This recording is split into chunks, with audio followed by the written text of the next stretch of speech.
loves, and welcome back to my channel. So to end the year off, I thought I would discuss everything that I've crocheted in 2021. Obviously, I've crocheted a lot this year, a lot more than I actually thought I did. I went through my Instagram because it's basically like my portfolio of everything I've done. Every time I make something, I post it on there, and I went through everything and basically just picked some of my favourite pieces. A lot of the pieces I don't actually physically have because they were customs and they were sold and sent out. I'm just going to get straight into this.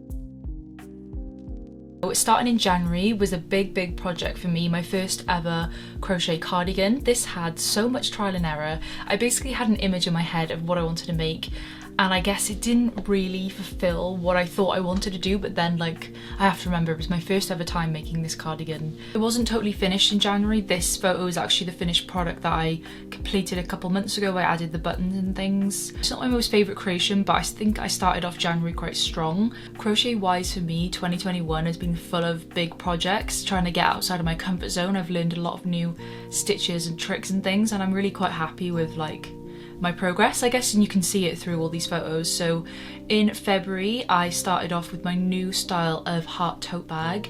I created a tote bag design last year, I think, when I first started crocheting. I changed it again further along, but I think that just comes with time and practice. You find things that work better. But yeah, I was really happy with this design. It's just the heart granny squares, and then I've added the fabric inside, and then the two-tone straps, and this was a custom bag that I made for one of my friends. And then in March was something I actually totally forgot I made. Somebody I knew wanted a crochet waistcoat, and this is what I came up with. This was one of the projects that I struggled the most on. It took me weeks to figure out what kind of style I wanted to go for. Yeah, I literally put this together and took it apart so many times until I found something I was really happy with, and in the end I was super happy with how it came out. The person I made it for absolutely loved it, and yeah, I was really happy. It was just a lot of trial and error, but yeah. So for April was something that I'd never ever made before, which was a skirt, and I actually ended up making this strawberry set. So we'll talk about the skirt first. I've never made a skirt before. This is one of my bigger projects that I thought I want to try something new. It's coming up to summer, and I decided to make this black mini skirt, and then I decided to add some strawberries on the bottom just because I thought it might be a little bit more fun, and then I thought it would be great for festival season as well. To this day I've only ever made one skirt. It wasn't anything super exciting to make, and it took quite a while as well. And then along with that, I decided to make a matching crochet strawberry bralette. This was the first ever bralette that I've made, really. I think I'd made a different design, but that didn't quite make it into this video. But if you want to see that, I have it on my Instagram, which is Woolly Hearts. Okay, now going on to May. I think this is my favourite creation of all time. I'd gone to my boyfriend's for a week or so just to go up and see him. He lives a couple hours away from me at the time, and I only brought a few different colours of wool with me, and I had some spare flowers from a different cardigan that I'd made when I was a pattern tester for somebody, and I decided to turn it into a jumper. I had a little image in my head of what I wanted to make, and then I knew I wanted to have big flared sleeves, and this came out so much better than I ever dreamed of. I literally wear it every week, probably once or twice a week. It's one of my favourite pieces I've ever made. I just love how it came out. I love the colours. It's exactly what I wanted. It's super wearable, really comfy, and fits me like a glove, and I wear it over dresses, with skirts, with jeans. It's super versatile and one of my favourite pieces ever. And it was just so simple. It was just attaching the granny squares together and then doing the sleeves, which was just double crochet stitches. But I also wanted to give a special mention to another tote bag in May, because this was the tote bag that I did a video on, and it seemed to do really well on YouTube, so I was really happy about that. It's one of my favourite tote bags that I've made, I think. Again, I kind of changed the design slightly. Yeah, I had a request and somebody said the person loved butterflies and flowers, so I decided to go with the butterfly and the flowers, and they love purple, so I did loads of different shades of purple, and I filmed that process. The video is still available to watch, so I'll leave a link in the description. I'll put it here somewhere if you want to go watch that on how I made that. So then for June, it seemed to be the month of the jumpers, even though it was still very much summertime. I just really like jumpers.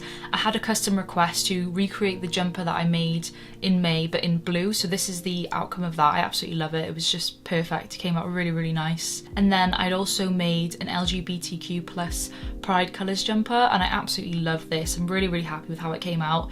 I decided to go with the different colours on the sleeves just to make it a bit more fun, and then the different coloured scalloped edging. I'm actually selling this piece on my Depop if anybody is interested in this. I did keep it for a while. but I feel like I'm just not getting that much wear of it. So if you wanted to purchase this, head on over to my Depop, which is Woolly Hearts. So then for July, this was probably my most liked photo ever on Instagram, and this was for one of my newest style of tote bags, which is kind of like a more of a circular shape. So this person requested the sage green with strawberries, butterflies and flowers, and this is what I came up with, and I absolutely love how it came out. I even got matching strawberry print to go inside, and they really loved it. And as I said, it had the most likes on my Instagram, and my amazing friend Hannah helped me set up the photo really pretty, just with like kind of like summer bag essentials. So yeah, this was the starting point of me trying to really focus more on getting better quality photos for Instagram, just so it looks a bit more concise and aesthetic when you go on the page. And then for August, I started making some more bralettes. This was a custom I had for somebody who wanted a pink bralette with the daisies on the nipple region, and I'm really happy with how this came out. Super simple design, nothing too crazy. And then in August, I also made this really pretty flower bucket hat for one of my friends. So there was a lot of festival pieces for that month. But then it gets to September, and I feel like this is where I shine more, where I took more chances and leaps with my creations, and I just prefer winter and autumn in general. I love jumpers. So for September, I decided to go with another jumper of one of my favourite jumpers that I've made, but instead make a more fitted sleeve. I absolutely love how this came out. It was the first time I've ever made a sleeve in that way, and I was really happy with it. Again, I filmed that and put it on YouTube, so if you want to see that video, you can have a look at that. And then also in September, I just wanted to give a special mention to this amazing strawberry bag that I created for my auntie. She wanted a black circular bag with strawberries on, and I'm obsessed with this. I think it came out so amazing. Then for October, this is another one of my favourite pieces I've ever done. This was with the Grafgan square design. So this is my first time making a jumper in this way without using granny squares, so it was definitely a bigger project that I made. So I created the graph myself on stitchfiddle.com, where you can create your own graph. I did loads of different samples of the sizing, and then I went ahead and made the jumper, and it came out perfect. Like, it's just the perfect cropped fit, and I love mushrooms, and I just think it's amazing. I definitely want to do some more Grafgan designs in the future. It just takes a while to create the graphs and then like make the jumper, obviously. So yeah, I was really happy with that. Then in November, I created this cardigan, sunflower cardigan. I've been making a lot of sunflower bags for customers, and I decided I wanted to go ahead and make a big cozy cardigan for myself. Yeah, it took me like 2 weeks, and my hand was killing by the end of it, but it's one of my favourites. And then we're back in December now, and this is one of my favourite sunflower custom bags that I've made. The theme was just greens and sunflowers, and this is what I came up with. It's such a lovely bag design, and I've made a couple different colours of this so far. Also in December, I've made some cushion covers. I made this mushroom cushion cover. It was supposed to be a bag originally, but the measurements ended up it would fit better for a cushion, so that's what I did. And then this other one that I made a couple months ago. And the last thing in December I've been making is crochet balaclavas. They've been super on trend recently.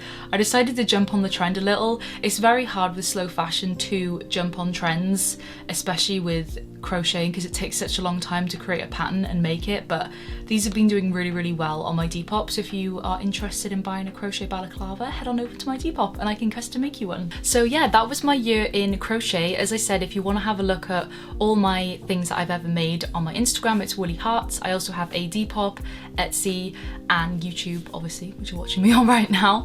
I really hope you guys enjoyed seeing what I made this year, and I'm really looking forward to what 2022 has in terms of crochet. So I hope you guys have an amazing holidays or Christmas, whatever you celebrate, and I'll see you guys in the new year. Bye!